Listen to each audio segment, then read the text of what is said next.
Sveiki, mani mīļie klausītāji! Mani sauc Kristīne. Tie, kas vēl nezina, es esmu tarologs, eņģeļu terapijas kāršu, tātad skolotāja, jā. Tā varētu teikt, eņģeļu terapeits. Un šodien es likšu jums gan eņģeļu terapijas kārtis, gan tāpatās izlikšu jums taro kāršu salikumu, tātad par to, kas mūs sagaida no 21. janvāra līdz 28. janvārim. Tātad paskatīsimies, ko mums vēlas teikt gan eņģelīši, un arī, protams, augstākie spēki taro kārtis. Šis salikums ir vispārējs, tas neattiec uz katru individuāli, bet ļoti bieži ir tas, kad mēs tomēr saskaramies, varbūt ne visi, bet lielākā daļa tomēr saskaramies ar šīm te vibrācijām, kas ir redzamas kārtīs. Un tādā veidā, kad mēs nonākam tuvu līdzīgi citreiz tai situācijai, jā, mēs zinām, piemēram, ja ieteikums ir, piemēram, ka būs asas situācijas, tām nereaģēt. Nu, tā tad mēs zinām, ka šīs te enerģijas šajā nedēļā tādas ir pats par sevi, kad iespējams pamatojums nemaz nav tik, teiksim, pamatojoši, ja, kā vienkārši šīs te enerģijas valda mums apkārt, un mēs no tām arī, protams, ietekmējamies. Tāpēc vislabāk ir celt savas vibrācijas un tieši tas pats ir, protams, tad, kad ir pozitīvās vibrācijas, tad vieglāk ir pašiem par sevi izmantot arī to pozitīvo, lai to ienestu savā nedēļā, savā dzīvē šīs nedēļas laikā. Tas ir tās. Labi, sākšu tātad tagad ar eņģeļu terapijas kārtīm, ja? Paskatīsimies, ko mums vēlas teikt eņģelīši no 21. līdz 28. janvārim. Paskatīsimies, ko mums vēlas teikt eņģelīši no 21. līdz 28. janvārim. No 21. līdz 28. janvārim. Tā. Paskatīsimies eņģelīši. Tātad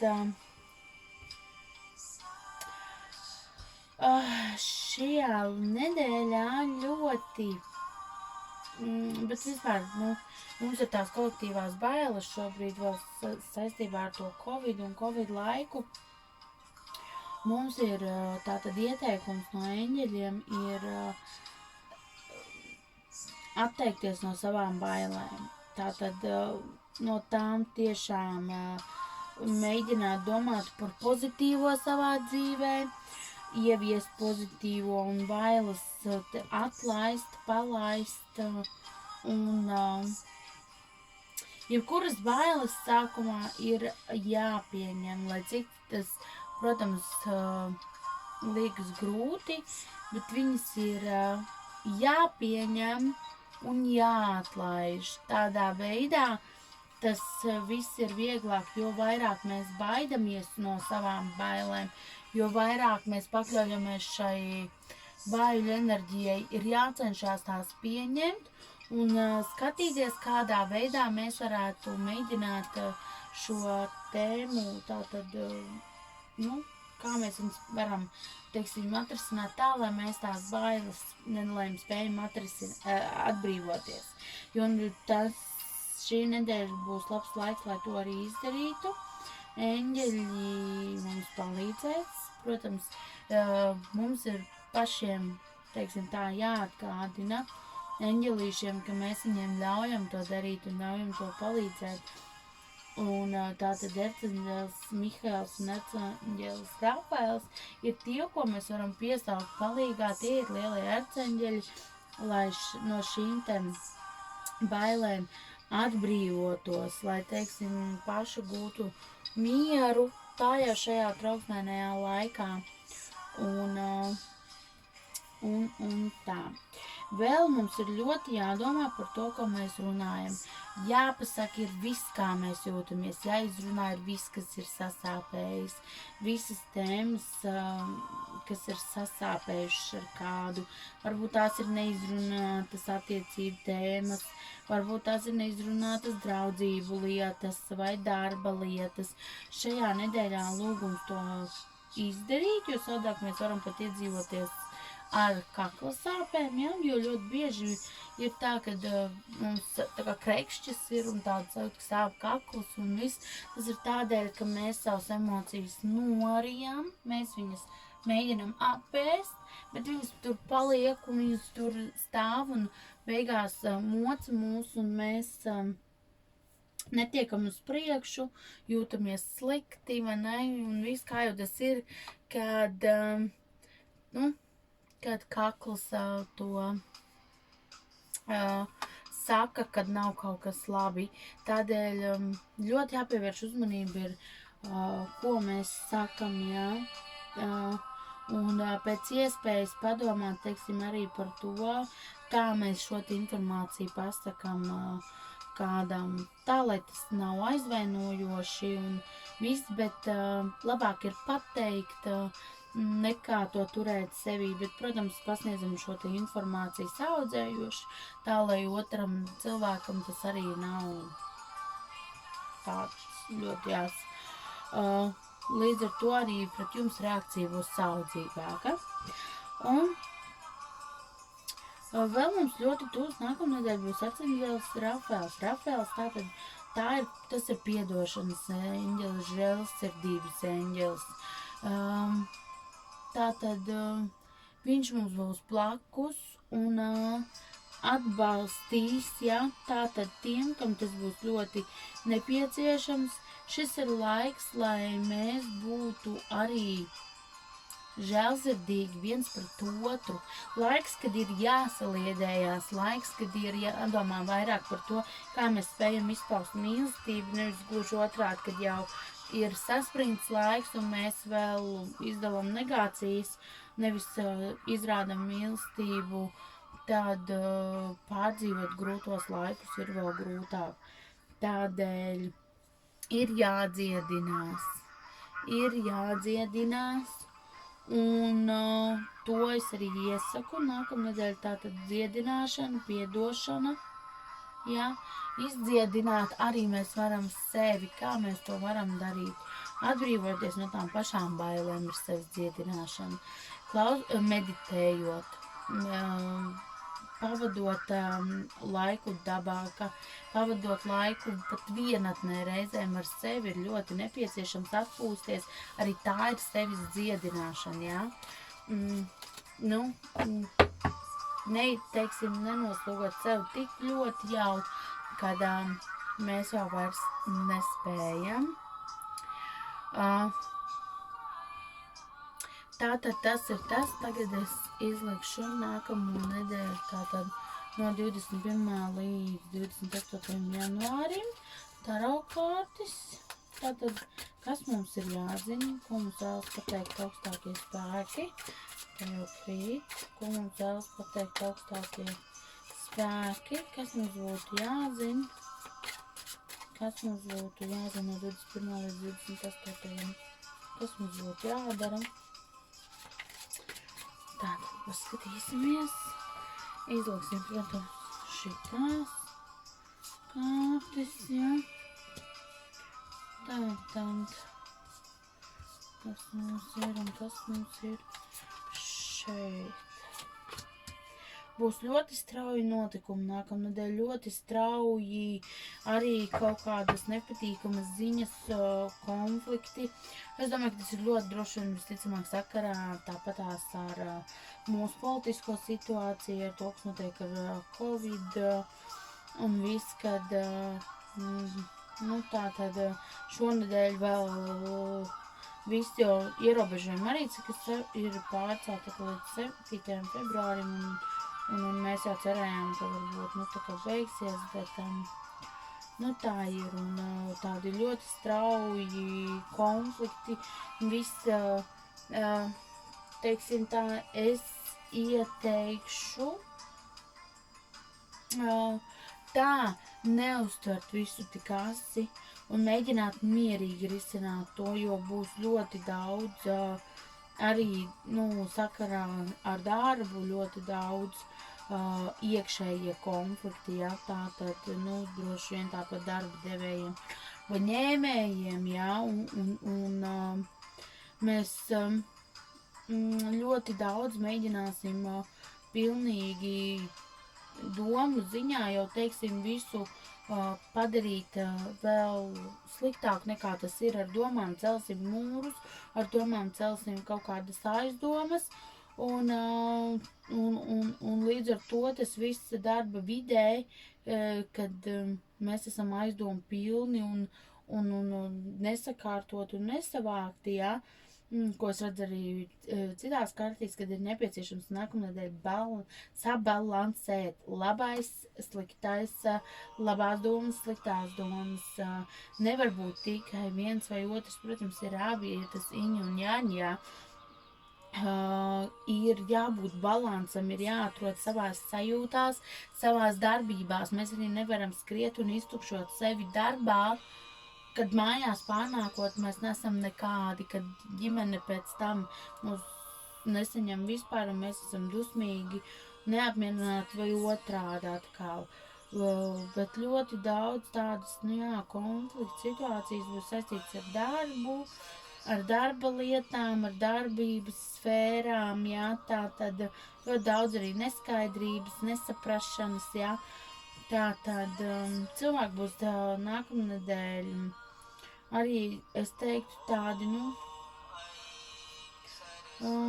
nomākti būs, tādi, ziniet, ka jau neko vairs negribās un viss, bet tas ir tāpēc, kad ir disbalans.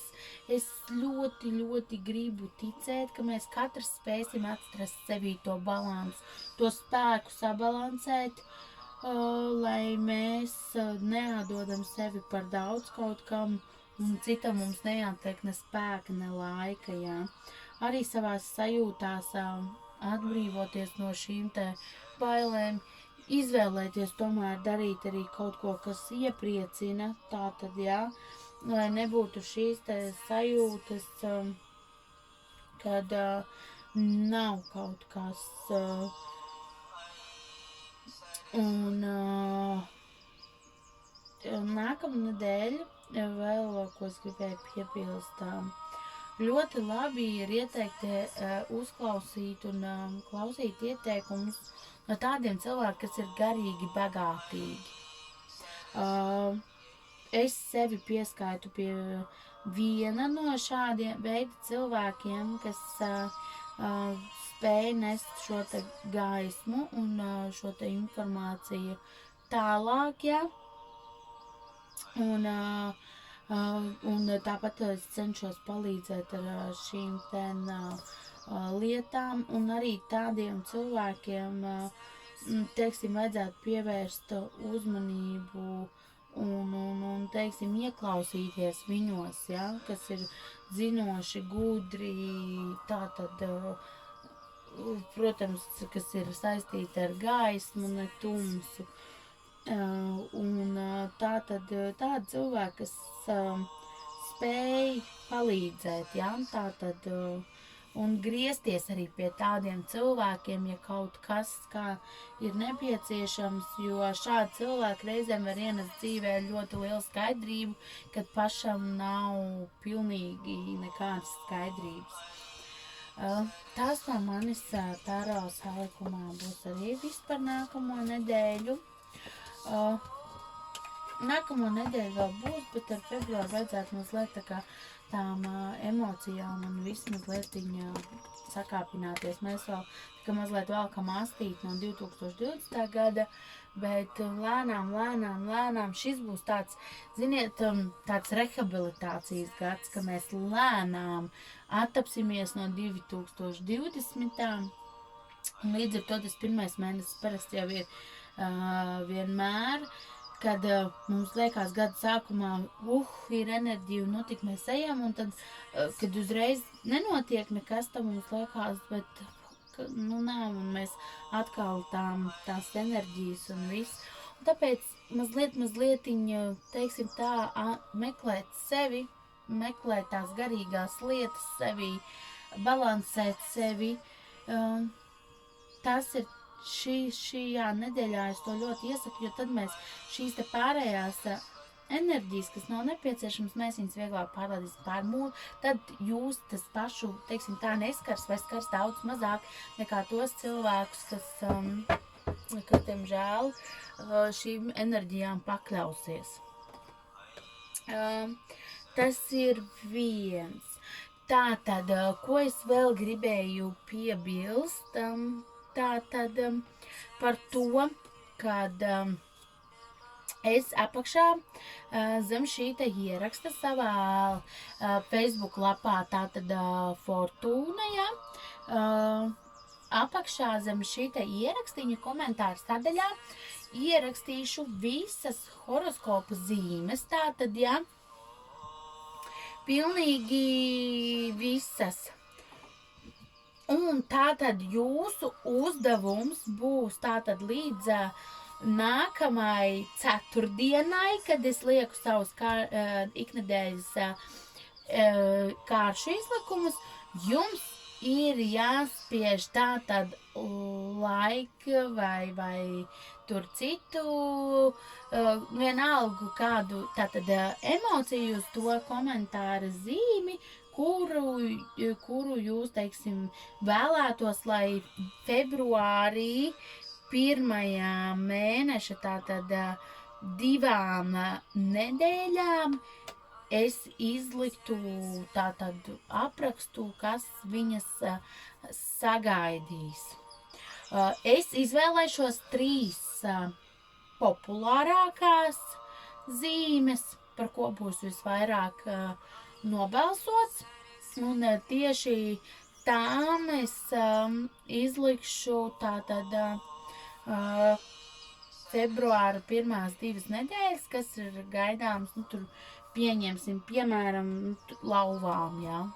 2, tātad par 2 nedēļām februāra 1, kas viņām ir jāzina, varbūt kas jādara, vai kas nav jādara, vai kaut kāda aktuālā informācija.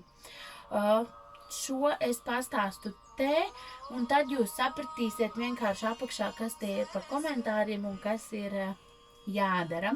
Protams, varat pieteikties pie manis arī uz individuālo konsultāciju. Sniedzu arī šādas. Ir gan individuāli, kas jūs sagaida, vai izskatīt kaut kādu situāciju, kas ir nepieciešama. Un tā. Tad tas no man šokar būs viss.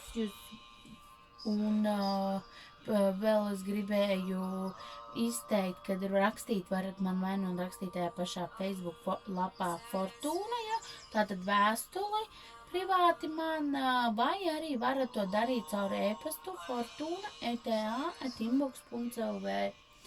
Un tiekamies tātad nākamajos salikumos, ja, tātad, un paldies jums, un lai jums jauks šis vakars, un visa nākamā nedēļa, turam sevi balansā, un lai mums viss izdodas.